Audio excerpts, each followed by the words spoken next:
siya.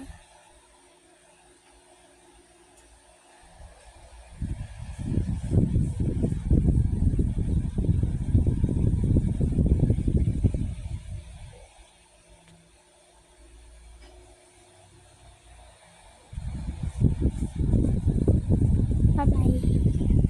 So, ito, ilalagay ko na siya kasi bago siya.